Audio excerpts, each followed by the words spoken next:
Welcome back, everyone, to the Wedge 52 Gridiron Podcast, and I'm your host, Wedge. Today's episode will be the 10-minute report Giants. Before we jump into today's video, please make sure you guys follow me here on Spotify to keep track of all the episodes I release, as well as check out my Instagram at Wedge52Gridiron. If you are unfamiliar with the 10-minute report series, every day of July, I've been dropping a 20-minute report where I take 20 minutes of study plus my already established knowledge to create a 10-minute podcast. With that being said, let's jump into today's episode, the 10-minute report on the New York Giants. Starting off with the probably the biggest player of discussion in the NFL world news the past couple of days, and that is running back Saquon Barkley. Saquon Barkley was franchise tagged this offseason by the Giants, and there was very strong talks, it sounded like, of Saquon Barkley wanting a contract extension, long-term contract extension. It went back and forth, and ultimately the deadline hit on Monday at 4 p.m. Eastern, and there was no long-term deal to be had. Saquon Barkley has yet to sign his franchise tag, and it'll be very interesting to see what happens come training camp and come the regular season. If Saquon Barkley will play this season on the franchise tag, or if he'll not play, hold out from the team, not attend OTAs, or not attend training camp. And it's going to be very interesting. I ultimately think that Saquon Barkley will end up signing and playing. I wouldn't be surprised if he misses training camp, but still plays this season. I think he's smart enough, and I think he's a good enough teammate to not hold out. But you never know. Saquon tweeted out right after the deadline and said, "It is what it is." Last season, Saquon had 1,300 yards and 10 touchdowns on the ground for the Giants. And this was his potentially his best season since his rookie year, where he won Rookie of the Year, if I'm not mistaken. But he also hasn't played. This was his first full season since his rookie year. He played 16 games last season. And then, going back before that, he's played 13 games, 2 games, 13 games, and 16 games as a rookie. So health is definitely, a big factor for the Giants in terms of wanting to, create that long-term contract where it's a little bit more money and more guarantees for Saquon. The running back franchise tag is $10.1 million this year.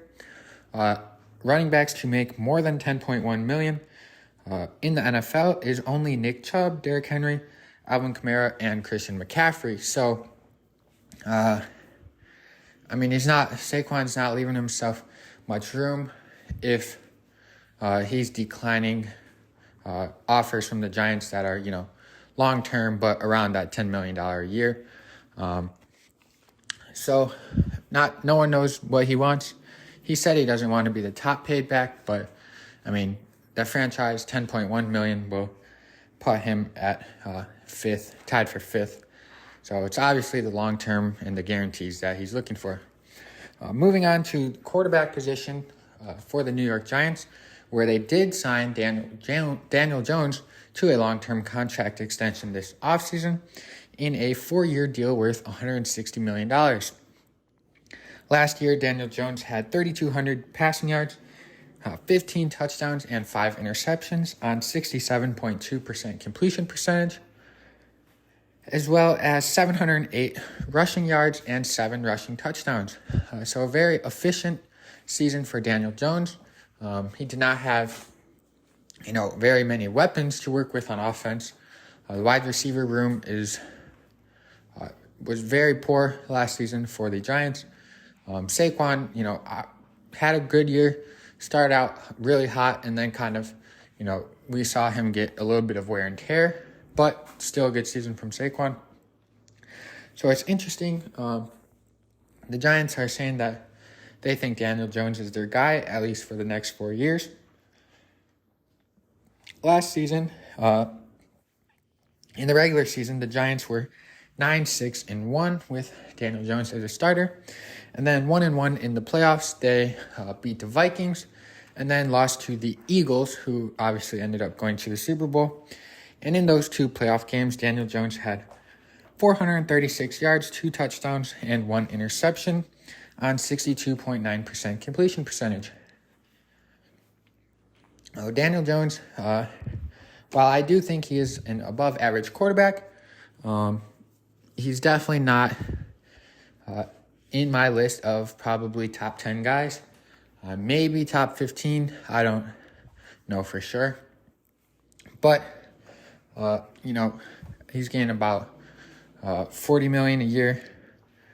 Give or take. There's some fine details in that which makes it different per year. But, he's getting paid, I guess, close to where he would probably rank. And the Giants are paying him a little bit for him to step up a little bit more, hopefully. At the tight end position, the New York Giants traded a third-round pick with the Vegas Raiders to acquire Darren Waller this offseason.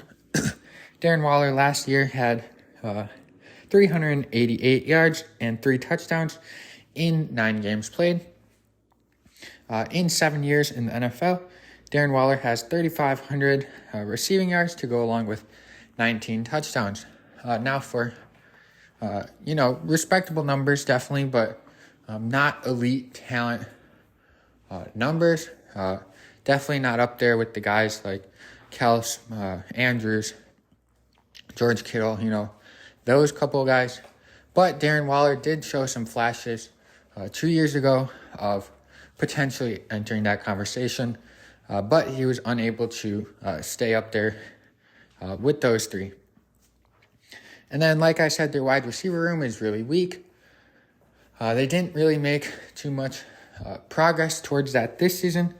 They have Sterling Shepard, who they re-signed, but is dealing with an injury. I believe it was an ACL tear, but he should be returning sometime this season.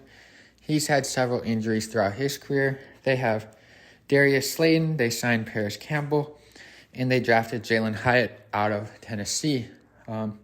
Last year, Slayton had 724 yards to go along with 2 touchdowns. Paris Campbell had 623 yards and 3 touchdowns, and Hyatt had 1,267 yards and 15 touchdowns for the Volunteers. There is a little bit of skepticism about Jalen Hyatt's, ability to transfer his skill set and production into the NFL. A little bit of it is because of his frame and kind of just his upper body toughness. He kind of gets thrown around a little bit by DBs, trying to run him off his route. And so it'll be interesting. I believe he's like 6'1", 180, 190 pounds. It kind of reminds me of I feel like people have similar thoughts about his production transferring over to the NFL as what happened with Devontae Smith a couple years ago. Obviously, Smith is doing really good things in Philly, second fiddle to A.J. Brown. So moving on to their defense, their front 7 is actually above average group. Their defensive line is one of the better defensive lines, mostly behind Dexter Lawrence, Leonard Williams, and outside linebacker / edge rusher Kayvon Thibodeaux. Last year, Dexter Lawrence put up 68 tackles, 7.5 sacks, 7 tackles for loss, and 2 forced fumbles. And all of those numbers were good enough to make him earn some money, earning himself a 4-year, $90 million contract extension with New York not too long ago. And then Leonard Williams, another interior D lineman / whatever he plays, a little bit outside, but 45 tackles, 2.5 sacks, 5 tackles for loss, and 1 forced fumble. And then Kayvon Thibodeaux in his rookie season, coming out of Oregon, had 49 tackles, 4 sacks, 6 tackles for a loss, and 2 forced fumbles. I believe one of those sacks and forced fumbles I saw with my own two eyes in MetLife against my guy, Lamar Jackson.